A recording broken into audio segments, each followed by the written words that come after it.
Goed, iedereen nog een overzicht van het openbaar vervoer in de provincie Zeeland.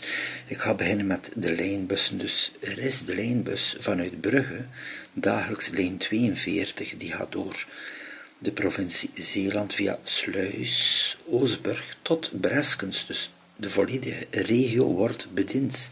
De andere kant, bijvoorbeeld de lijn 43 of de lijn 22, er zijn verschillende bussen vanuit Sint-Niklaas.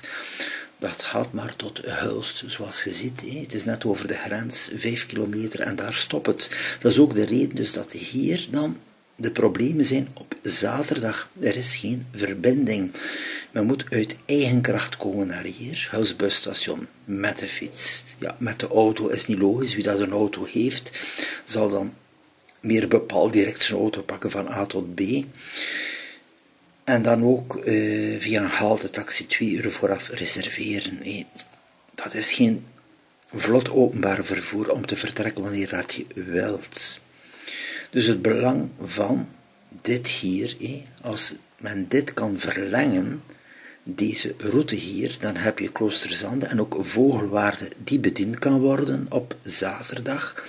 Hulst naar Vogelwaarde, dat is 10 minuten rijden. Dus het zou toch wel een verbetering zijn. Ik heb hier nog even een afbeelding, dus was ook wel te zien in mijn filmpjes. Zo hier, via een afbeelding, dus de lijn 42, die de verbinding doet de Brugge met Breskens. Als ik in deze regio ben van Zeeland, neem ik deze bus. Dat gaat bijzonder snel, ook handig. En dan de andere kant, ja, de Hulst. In het weekend zie je vaak ook de lijn 43. Iedereen kent het. Het is eenvoudig, je stapt op.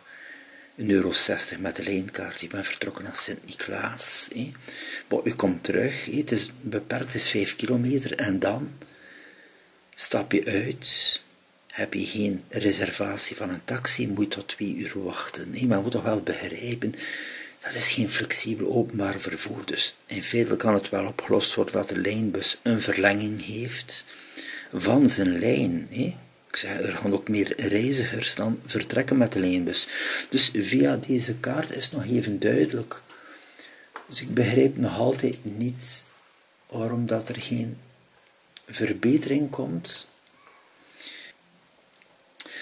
Zo, dus het overzicht nog een keer voor mensen die zich interesseren. En dan heb je dus wel in de week de lijn 10, die vertrekt uit Terneuzen via Zaamsleg naar Kloosterzande, die de verbinding heeft aan Hulst busstation. In de week is dat er, 1 keer per uur.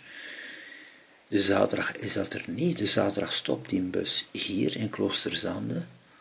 Waar moet men eigenlijk zijn? Waar is er het meest interessantste op zaterdag in Hulst? En toch niet in Kloosterzande.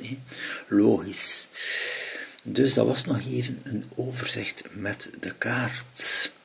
Tot de volgende.